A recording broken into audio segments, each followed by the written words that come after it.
Today we will start our discussion on quantum mechanical correlation functions.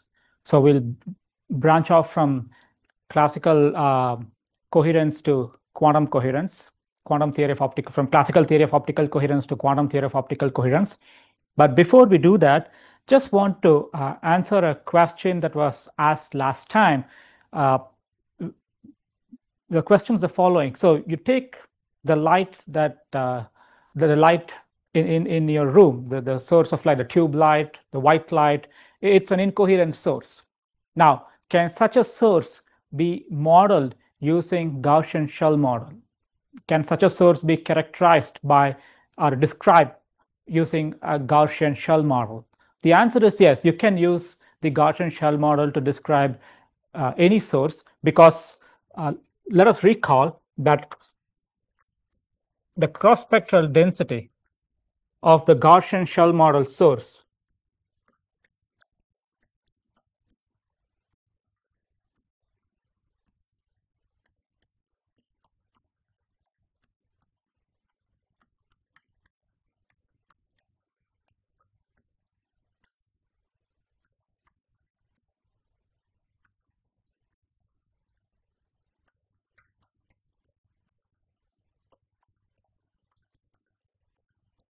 so this is what it is. Or if you want to write in terms of spatial frequency variable, the wave vectors, this is something that we saw last time when we studied spatial coherence. Then it becomes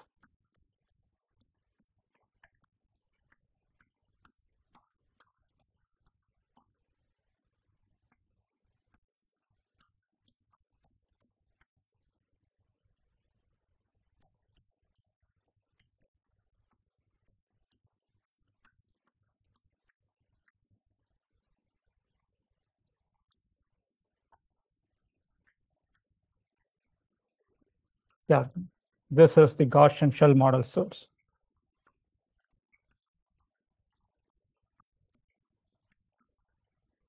Right?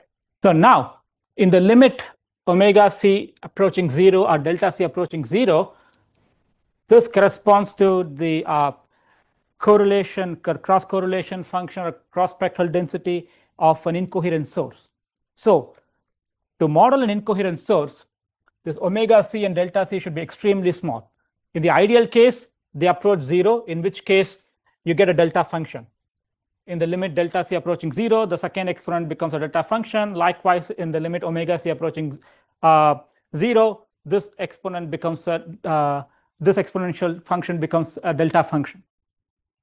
Right? So if you want to describe an incoherent source using the Gaussian shell model, then your omega c or delta c should be extremely small, and you also use appropriate values of omega and delta. Okay, so on top of my head, I don't know the typical values of omega and delta for the source that for an incoherent source such as the tube light, but you can. But the bottom line is you can describe an incoherent source such as the white light, the tube light in the room, by a Gaussian shell model. Okay, so I just wanted to make this comment.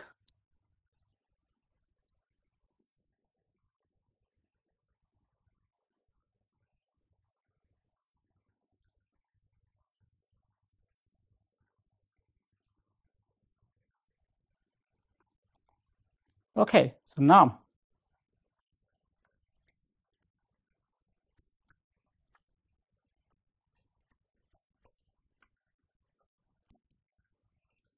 quantum mechanical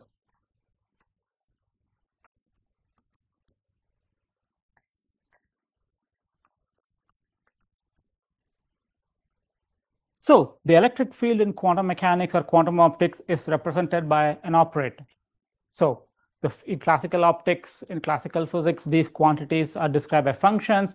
In quantum mechanics, we replace them by operators. So, and we denote the field operator by E hat of RT. So this is the electric field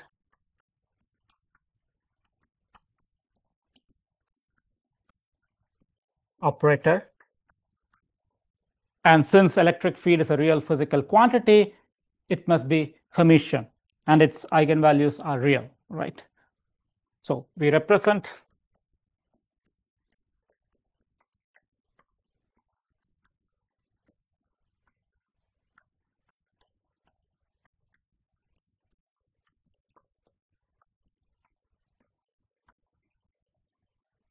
so this is, we are writing down E of RT in terms of as a Fourier transform in terms of its amplitude in the frequency domain. So this E of R omega is the amplitude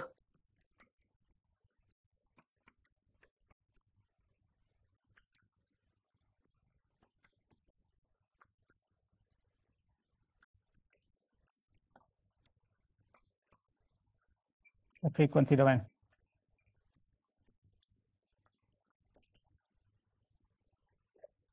So the fact that E of RT is real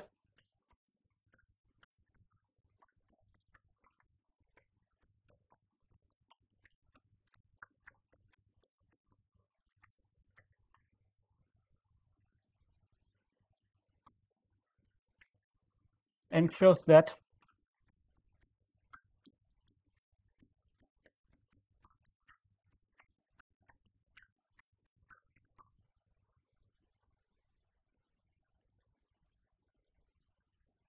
or rather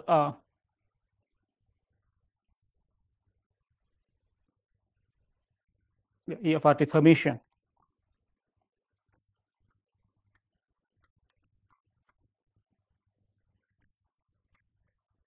Means E of RT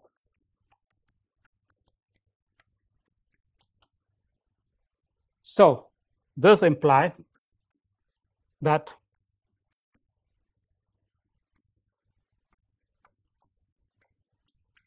E of R omega E dagger of R minus omega, or this is same as E dagger of R omega equals E of. So this is a consequence of the hermeticity of the electric field operator. So how do we show this?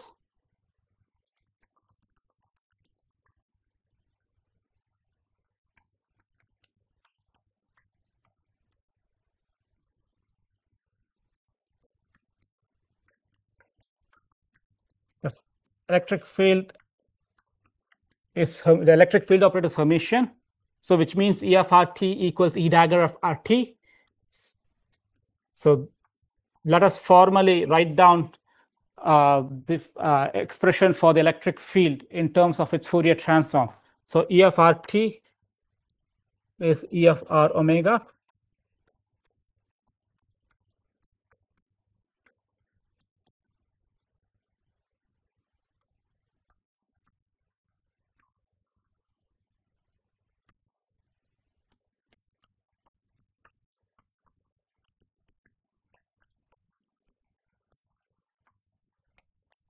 dagger, right?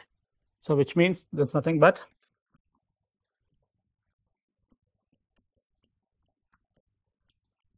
it becomes plus I omega t d omega. So in the integral on the right hand side, set omega equals minus omega prime. So you would then get, so you will get plus infinity at the lower limit and minus infinity in the upper limit, but you get d omega becomes minus d omega prime. So you interchange the limits and get rid of the minus sign. So when you do that, you get E dagger of R minus omega. So this is what you get. On the left hand side, you just have the definition of E hat of RT.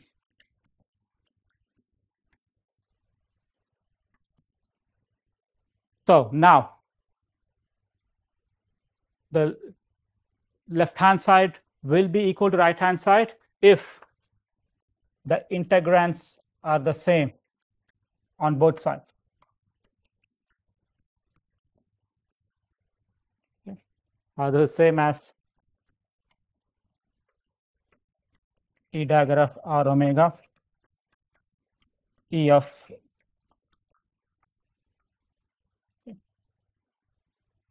so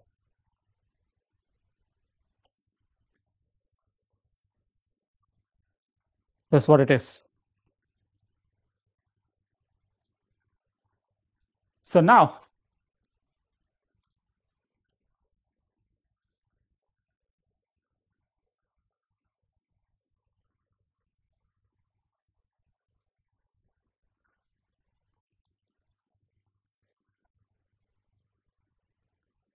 once again we are writing down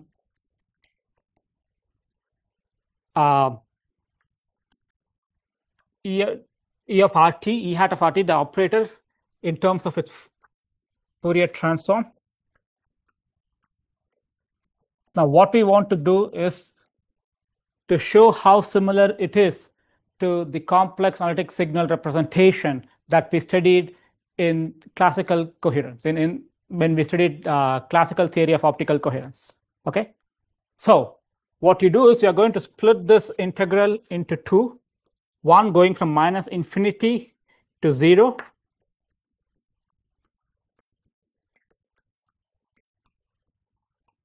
d omega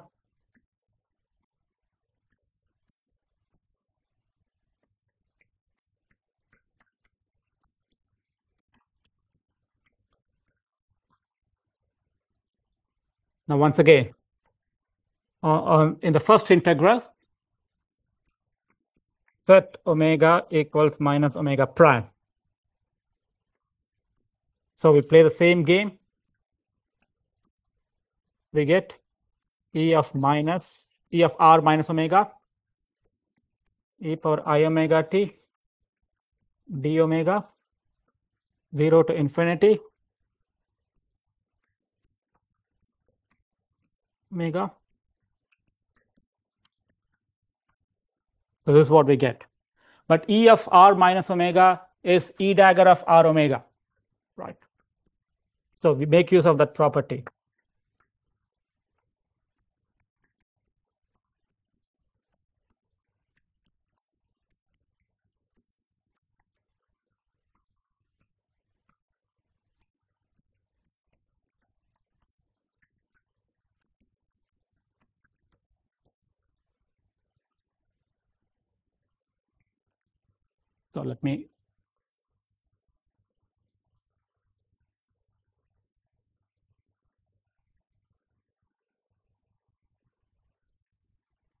So let me write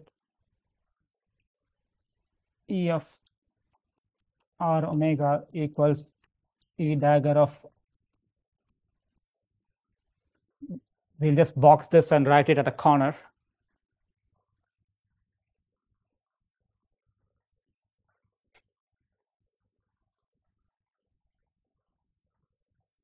Excuse me. Yes, please. Just again, a reminder for a little bit writing bigger.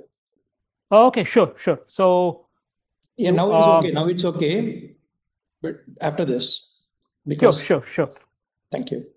Yeah. So let me just write this one once again.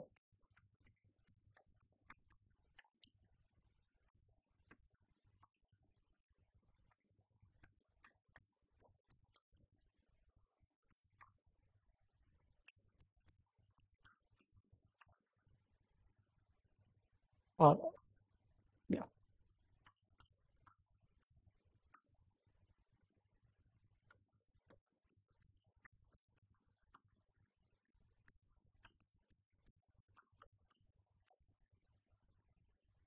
I hope this is readable, right? Big enough? Yeah. This is big enough. Yeah, thank you. Okay. So the first part, this one is basically E minus of RT.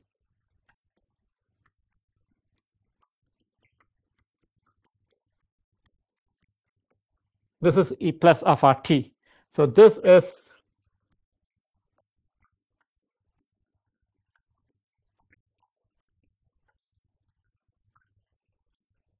negative frequency part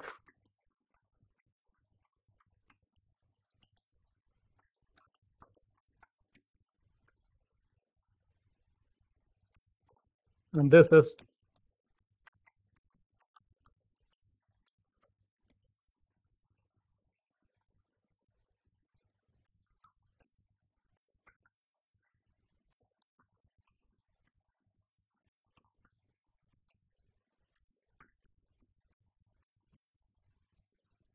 of the electric field. Of course, it's one can see that it's very evident that the positive and the negative frequency paths are mutually adjoint. So what we mean by this is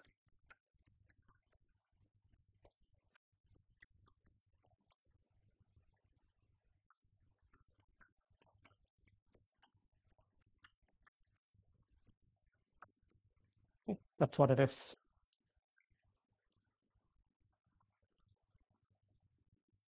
Okay, so now you can see the parallel between the complex analytic signal representation that we studied in the classical theory of optical coherence and the way we are writing down the field operators in the quantum theory.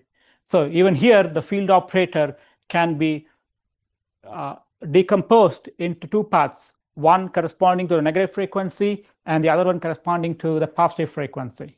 Okay. So in a sense, we can carry forward the ideas that we learned in the classical theory of optical coherence to its quantum counterpart.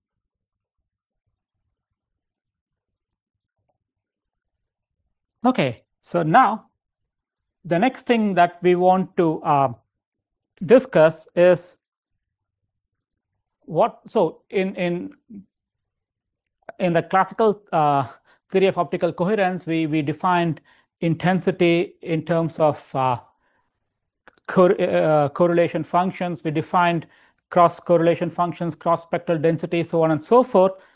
What are the corresponding quantities in the quantum formalism? So what are the corresponding quantities to intensity, cross correlations, so on and so forth in the quantum theory of optical coherence? So those are the things that we would like to discuss next. Now recall that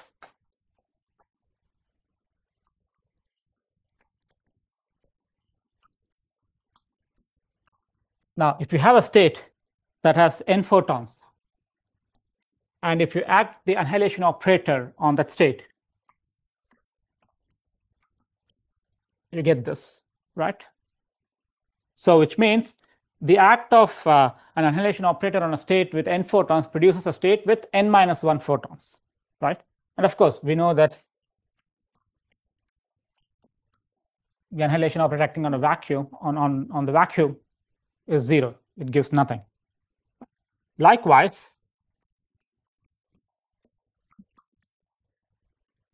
if creation operator A dagger acts on n on a state that has n photons, it produces a state with n plus 1 photons, right? So it's clear that the annihilation operator is associated with the absorption of photons, and the creation operator is associated with the emission of a photon, right?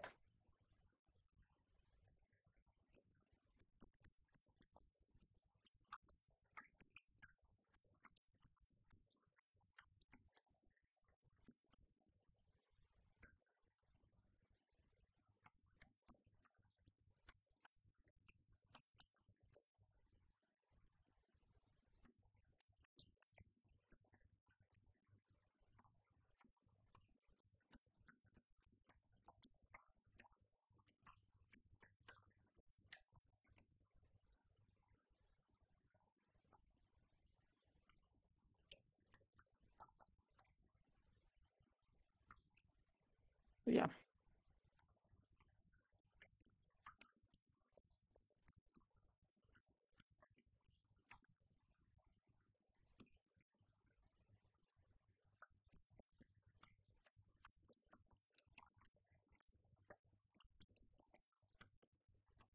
With the emission of a photon.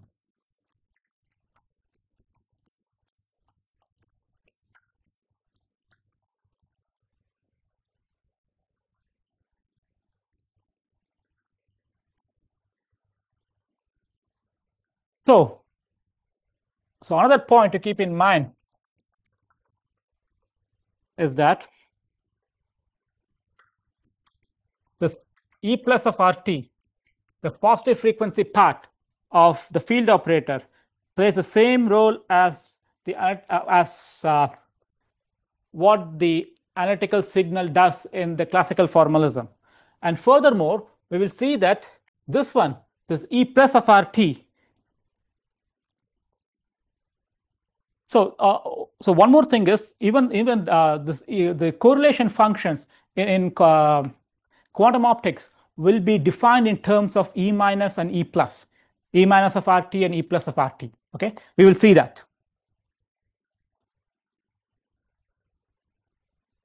So now, just want to write the comment. Want to write a comment.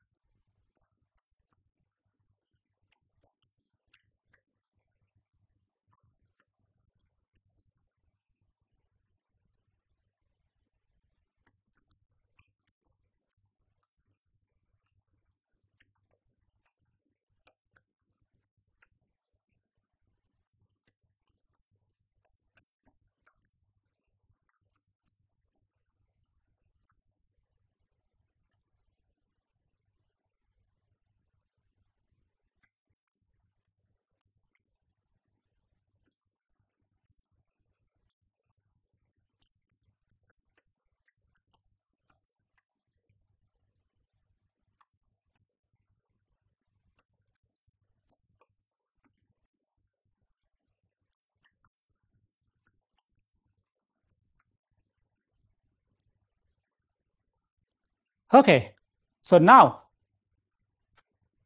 in classical optics,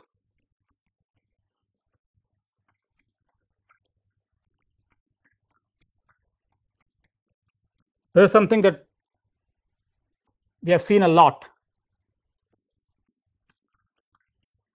This is how we define the intensity, right? So intensity of a field at a space-time point RT is given by this expression. It's a correlation. It's V star of RT times V of RT, averaged over the entire ensemble. But what kind of question can we ask? What is the corresponding question that we can ask in the quantum formalism, in the quantum theory of optical coherence? So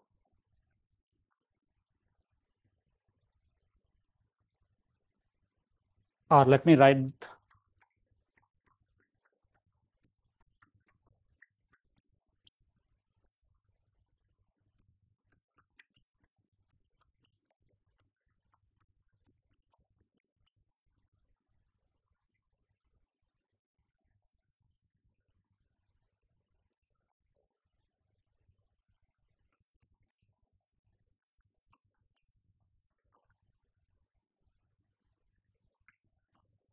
so in quantum optics, we ask the following question.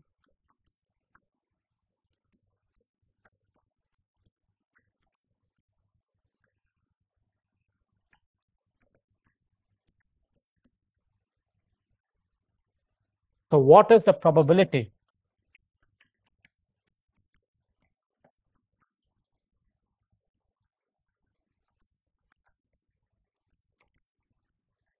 that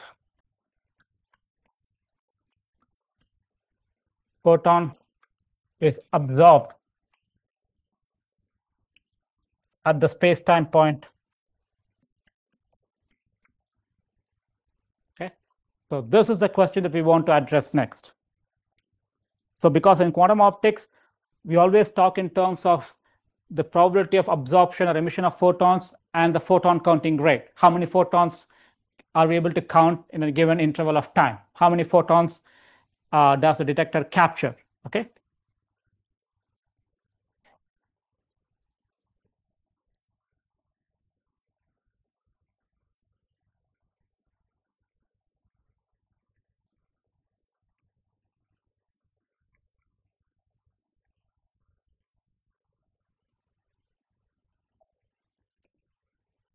So let us say I is the initial state of the field, and then we have a collection of final state. So this is the final state manifold. Okay. So obviously a photon can get absorbed and then go to one of the available final states. So I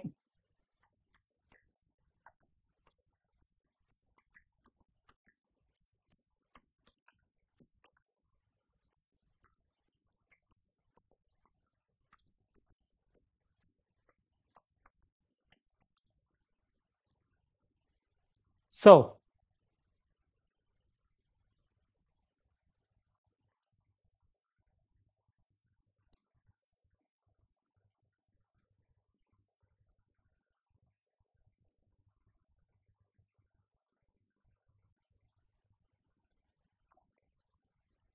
let me write this one here.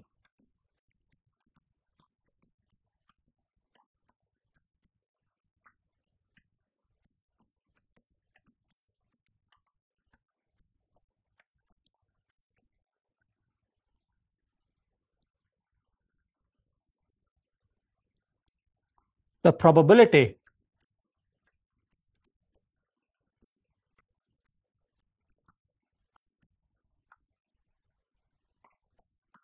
T of T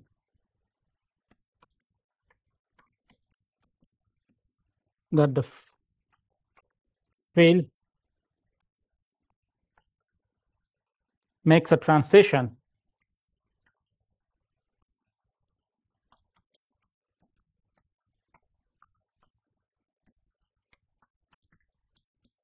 I to F is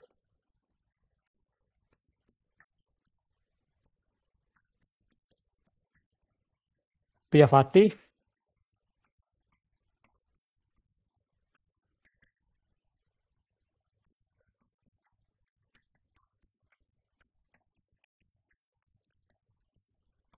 this is the probability. Okay.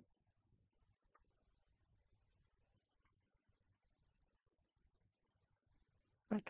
So this expression should be familiar to you from your coursework on quantum mechanics.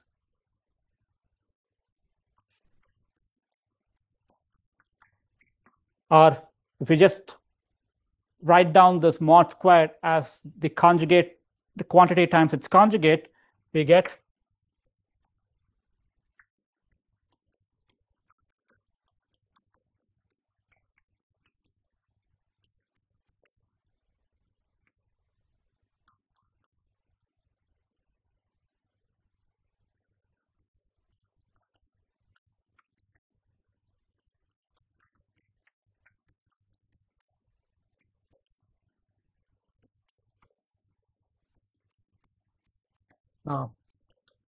you have to, when you take the conjugate, you reverse the bra and the ket, and E plus becomes E minus.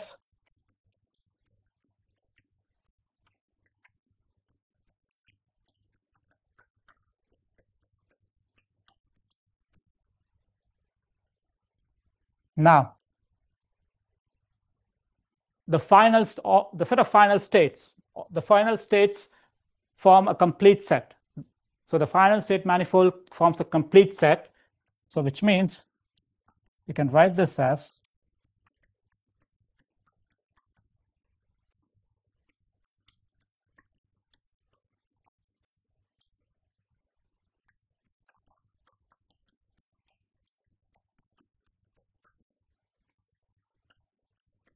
this is identity.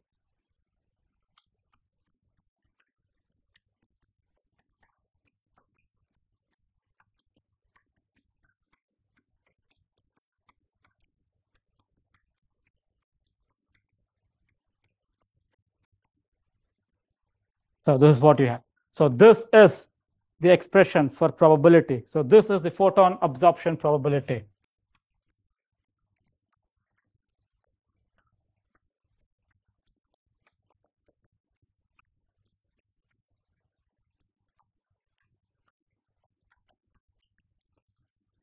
So this is the probability that the field makes a transition from I to F by absorbing a photon. Okay.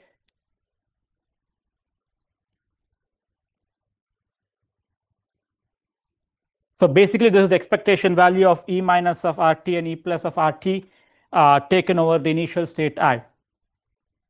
Now, this is the case if the field is represented by a pure state. Now, it's not always the case that the field will be characterized by a pure state. The field can also be in a mixed state. So if the field is in a mixed state,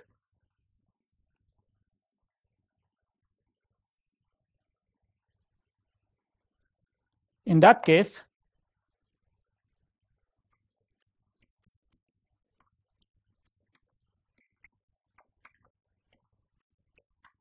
not pure, that is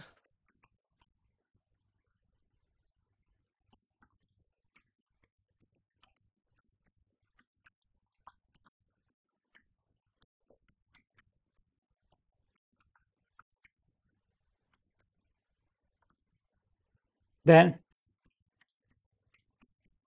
P of RT given by trace, because if for a mixed state is always represented by a density operator.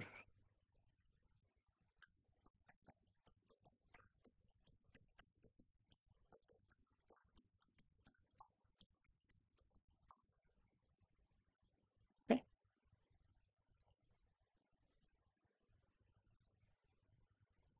So yeah, that's what it is. Yeah.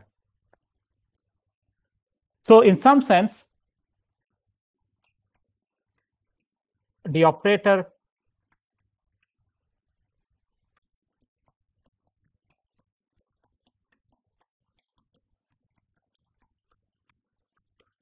RT can be considered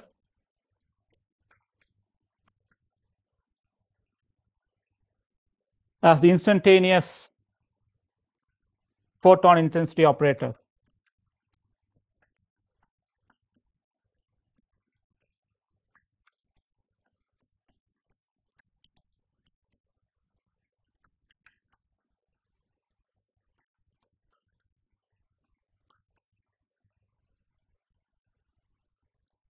Just as in the classical case, V conjugate of RT times V of RT was interpreted as the instantaneous intensity of light. But you never measure the instantaneous intensity, either in classical or quantum optics. So what we measure is the photon absorption probability, or in classical optics, what we measure is the average intensity.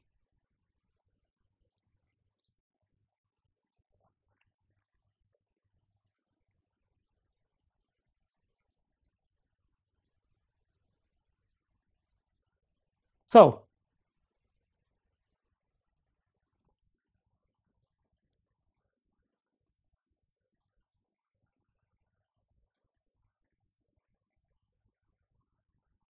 just let us now see the parallels between classical and quantum formalism.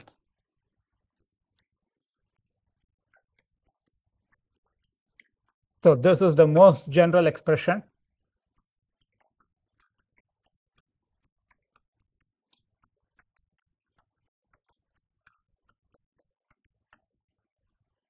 So this should be compared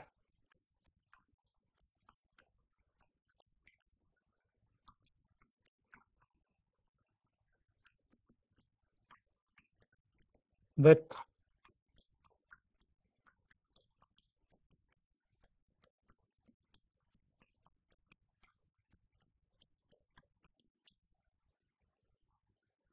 okay. So this is what we get in classical optics. Now, it doesn't mean that this probability by itself is the intensity. No, the interpretation is slightly different in quantum optics. So this P of RT is the photon absorption probability. So that's something that we need to keep in mind, right? And this in the classical formalism, this I of RT is the intensity, the average intensity of the field measured at the space-time point RT. Whereas here it's the probability that the photon is absorbed at the space-time point RT. Okay.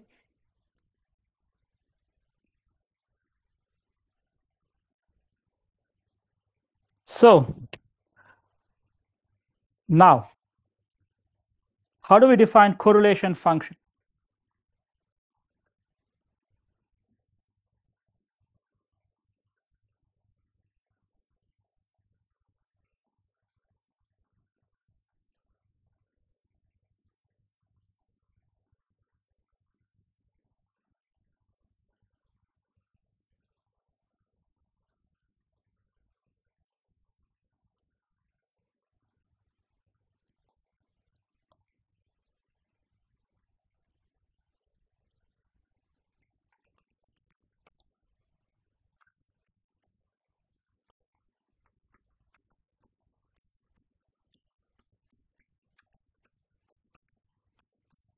In classical optics?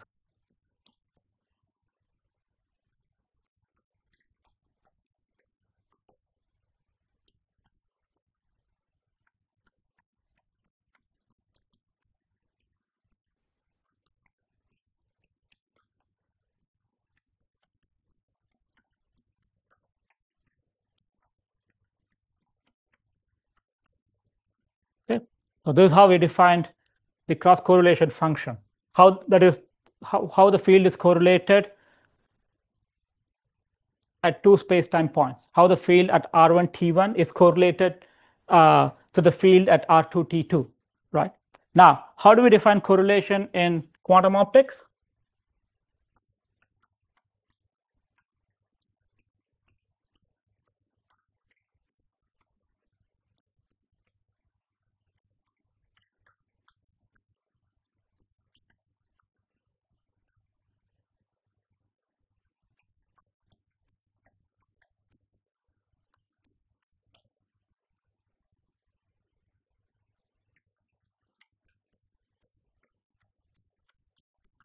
So in quantum optics, we use the symbol G. Okay, and this one stands for the lowest order correlation,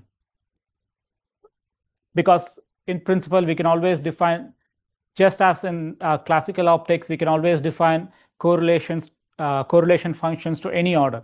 So the superscript 1 in parenthesis corresponds to the lowest order correlation. So that is given back.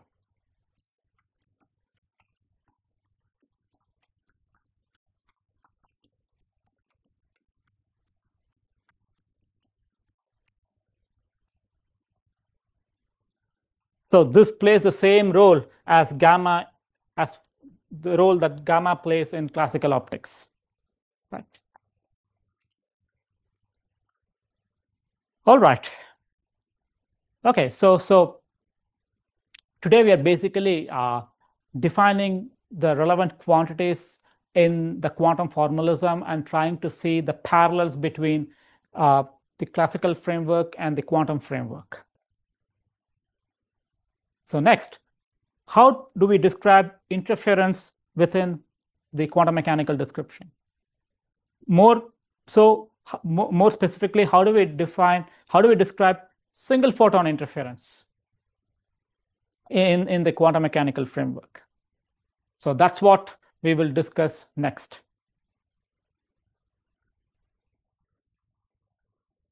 Excellent, sir. Yeah, yes, please. This quantum correlation and that probability of absorption probability. So that absorption probability is for single space-time, and this one had two different. Oh yeah. So the absorption. Same. No. Yeah. So whenever you talk about the absorption probability, yeah, that is at a single space-time. So at given RT, what is the probability that the photon gets absorbed in a sense, it gets what is the probability that it goes from the initial state to the final state, right? So that's at a single space time point, okay? But here, this G of R1, T1, R2, T2, that tells you how the field in the quantum formalism is correlated at two different space-time points. So the interpretation is very similar to what we saw in the classical case. So this G simply tells you how the field at R1, T1 is correlated to the field at R2, T2. Okay.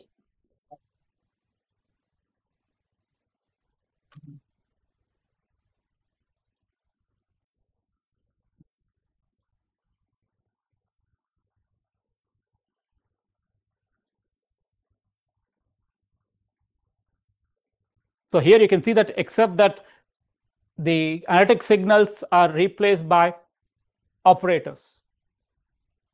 So just as you had V conjugate V, you have E minus E plus, corresponding to the negative and the positive frequency part. So you can see the parallel between the two for the formalisms.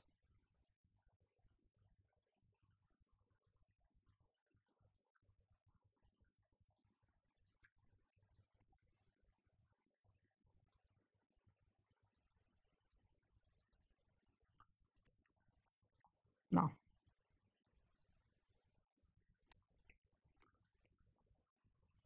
how do we describe?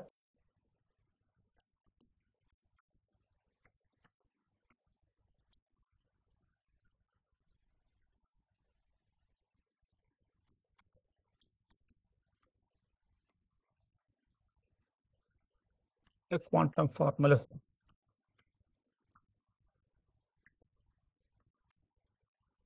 Right. So I'm sure you have read one of the famous statements of Dirac, that a single photon interferes only with itself. Okay, so we'll try to understand what we mean by that, what Dirac meant by that.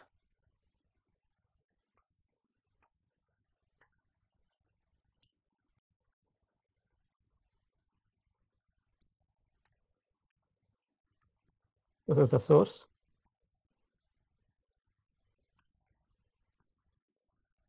This is a beam splitter.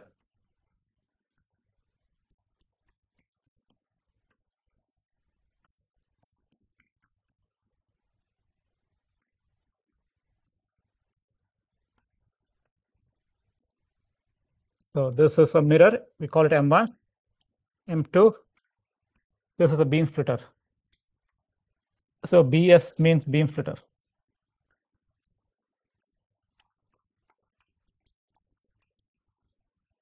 But in this case, a source produces just a single photon.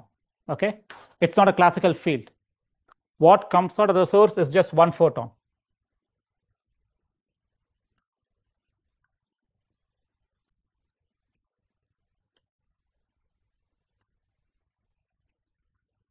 So this is a Michelson interferometer.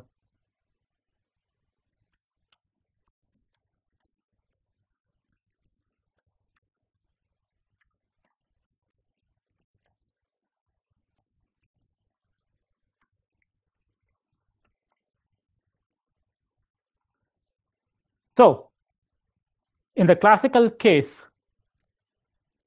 we saw that you send a beam, part of it goes this way, part of it goes the other way, right? But here we have just a single photon, and photons are indestructible. So you can't split a single photon into two halves, right? So either the photon should take, so this is pathway 1.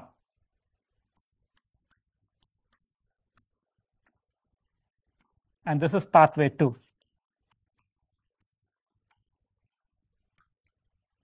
So either it can take pathway 1 or pathway 2, but not both simultaneously.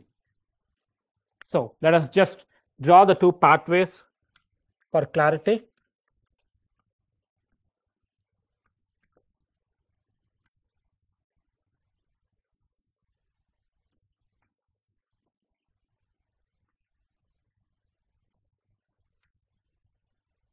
This is pathway 1 because the photon hits the beam splitter, takes this route, gets reflected off of this mirror and then passes through the beam splitter and reaches the detector. Okay, this is pathway 1.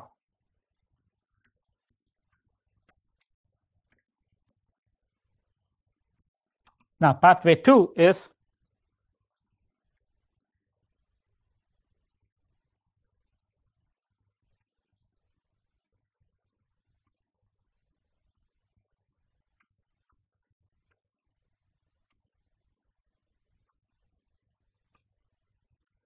so the pathway 2 is it takes this route. It gets transmitted through the beam splitter. It gets reflected here at M2 and then reaches the detector here. Okay, so this is pathway 2. So the photon has 2 possible paths. It has 2 options. It has 2 routes to take. Okay, and every time you shoot a photon from the source, it takes one of the 2 possibilities, but it cannot take both the pathways simultaneously. So this is something that we need to keep in mind. This is something that's very different, fundamentally very different from what we are used to in classical optics, in classical interference. Okay, or if you just want to, so without all these turns, if you just want to sketch the pathway,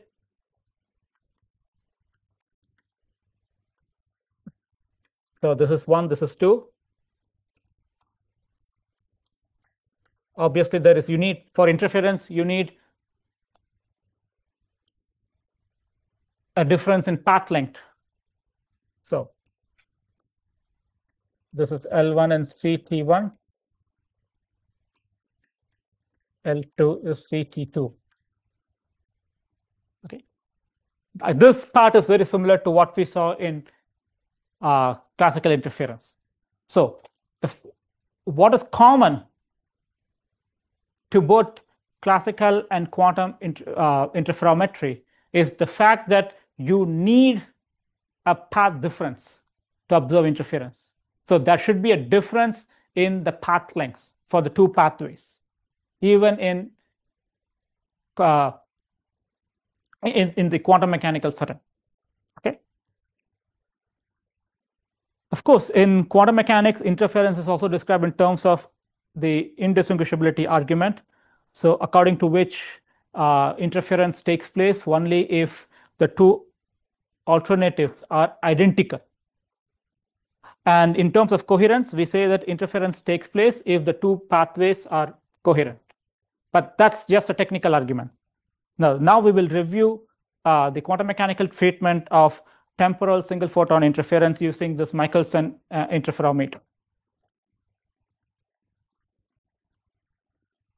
So in the classical theory of optical coherence, when we discussed temporal coherence, interference to steady temporal coherence, we wrote down the intensity in terms of the correlation functions and intensities using analytic signals. So here we will write everything in terms of the field operator. Okay, so this is the detector. Okay, now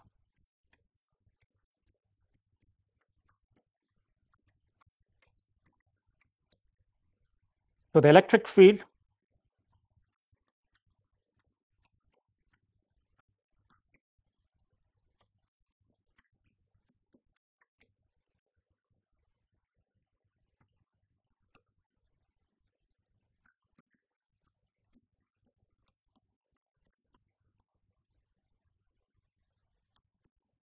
at time t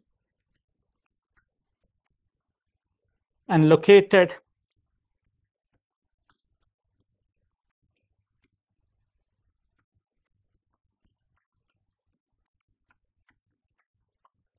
position r.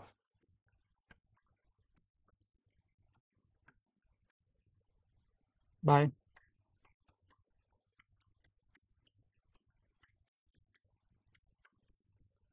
so again, you can see that this is very similar to what we did earlier.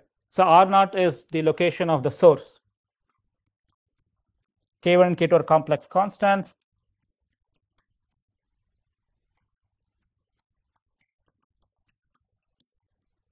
Right. So T1 is the time that the photon takes if it chooses pathway 1 to reach the detector, and T2 is the time that the photon takes, the single photon takes if it chooses pathway 2 to reach the detector. Okay. So now it's a single photon state, but formally let us assume that the field is described by a state psi. Okay.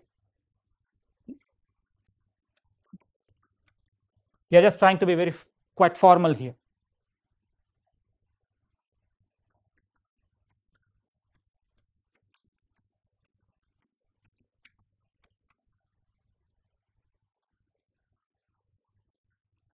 So now, okay, I need to erase some part of the board.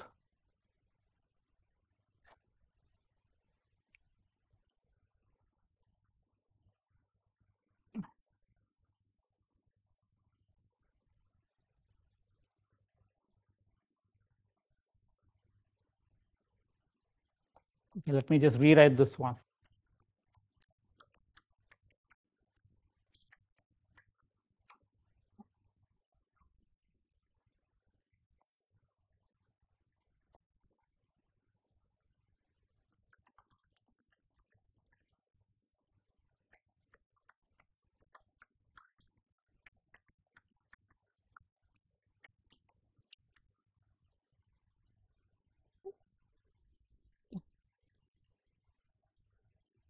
No worries, no worries, no.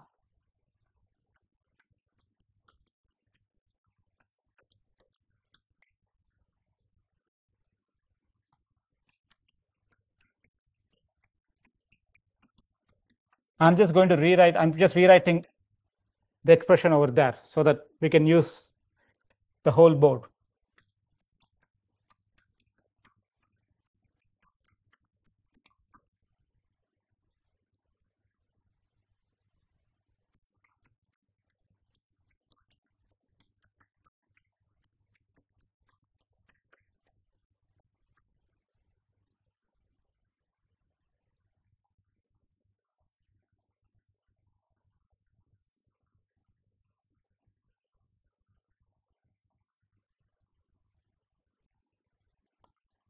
Now,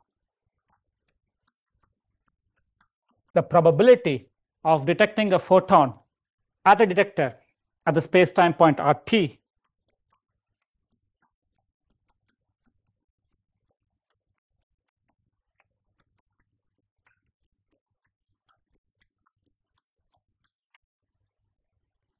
what it is.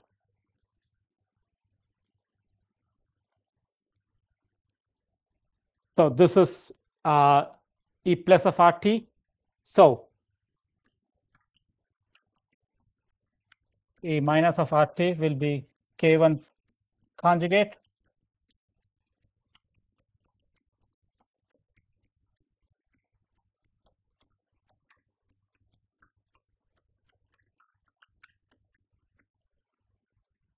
This is what we have.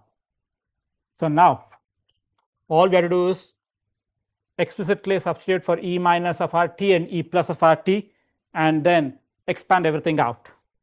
So when you do that, you will get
the math is very similar to what we did for the classical case.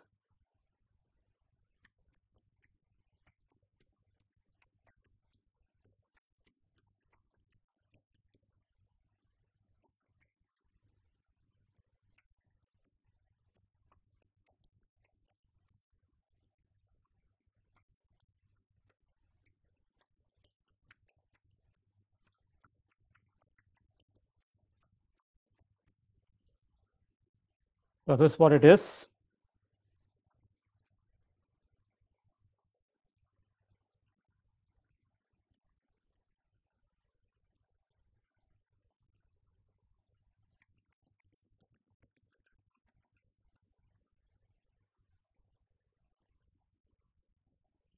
So this can be written as probability can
where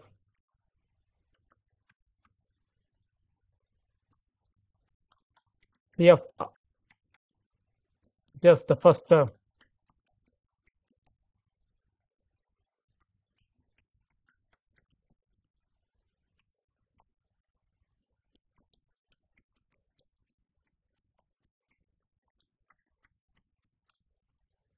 Likewise,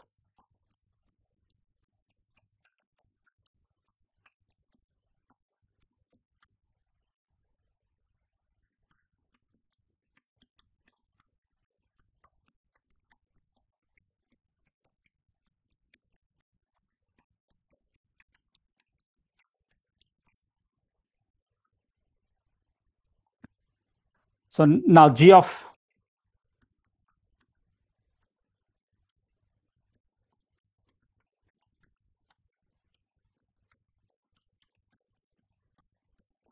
this is given by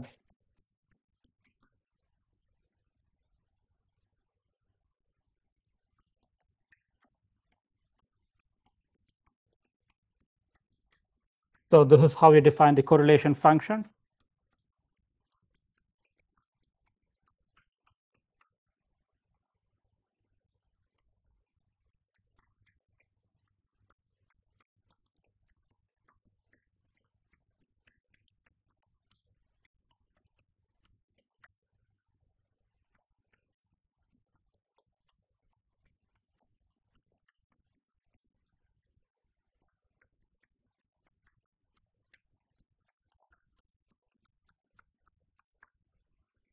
So this is what it is.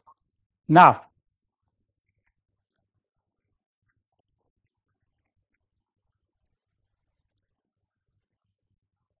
you can see the parallel here.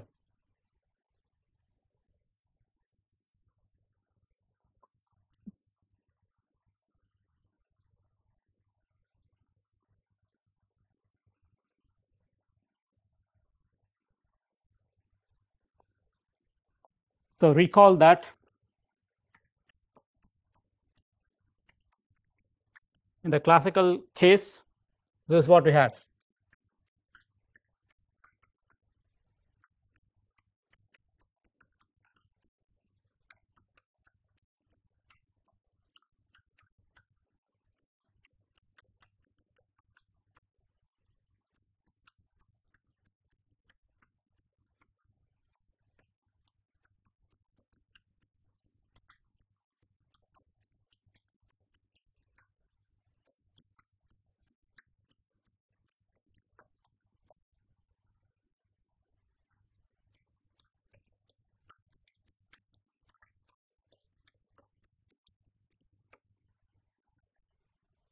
Now, compare these two.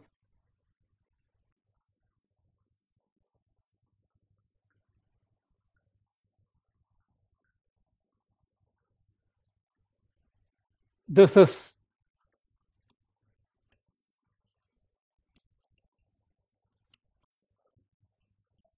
so. Let me repeat the last portion. So I hope you have this. You are able to follow this expression. All we did was simply what we did was we just calculated the probability of detecting the photon at the detector, RT, R comma T, and we get this expression, right? Now, you see a parallel between this expression and what we obtained in the classical case.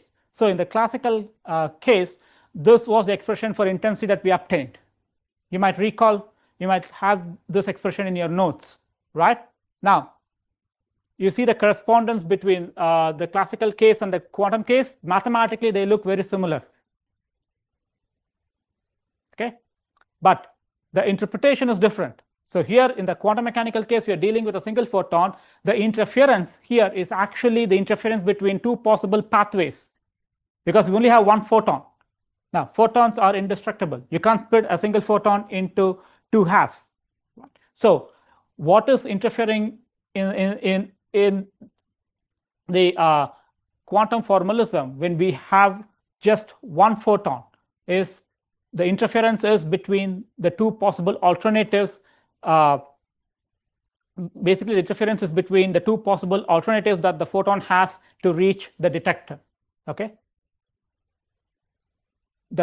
So the amplitudes associated with the two pathways interfere. So that's what Dirac meant when he said a single photon interferes only with itself. Okay. So is this clear? Yes, sir. So, but have you seen the field operators written this way before? Have you had any exposure to quantum theory of optical coherence? No, sir. Okay, so the first time you are yes, sir. take this one. Yes, sir. Okay, so is this clear? Yes, sir. So okay, so we will stop here today. Okay, so on Thursday we'll resume our discussion. Again, if any portion is not clear, if any argument is not clear, please stop me. Okay, sir. So Okay. one doubt. Yeah, please go ahead. Means this beam splitter, it is splitting the photon, means pathway. We are talking about two pathways for the incoming from the source. No. So here's the thing. It's a good question. So if the source produces a classical field like what we have been seeing until now, then obviously the beam splitter will split part of the beam through one pathway and the other half will take the second alternative, right? Yes. However, here we have only one photon, a single photon. Okay, so a source produces only one photon. So either the photon will take pathway 1 or pathway 2. So the beam splitter cannot split the photon into two halves. So what happens is the following. Say you shoot one photon at a time from the source. Okay, the first photon will either take pathway 1 or pathway 2. Okay, now you send a second photon. The second photon once again has two options. It can either go through pathway 2 or pathway 1. So that's what is happening in this case. Okay. So in this we are seeing interference between photon 1 and photon 2. Or No. till that photon 1 reaches detector, then only photon 2 will be released. So the interference is between the two possible pathways. So it's a bit abstract. Okay. Okay, it is not interference in this case. It is not interference between two photons. Okay. So this is the interference between the two possible alternatives that the photon, a single photon, has. Okay. Every photon that emerges from the source has two alternatives to choose. Either it can take pathway 1 or pathway 2, right? Okay. And you can always associate an amplitude for each pathway, correct? So Okay. it is the interference between the two pathways, two alternatives. So that's what Dirac meant when he said a single photon interferes only with itself. Okay? Okay. So one more doubt. Yeah. Actually, I have no knowledge about this optical components. So this I'm asking like that if suppose photon takes pathway 1, then it will get reflected by mirror and it will come back to beam splitter. Yeah, sure. Yeah. After that also, that beam splitter action should give it two pathway, one towards source and one towards detector. But we are not taking that way. No, that is true. You're right. Every time it comes, it has, you're right, it has two options once again. So if it takes if it gets transmitted from M1, it will reach the detector, right? And Yes. if otherwise, if it takes the other route, it will get reflected by M2 Yes. and once again come here.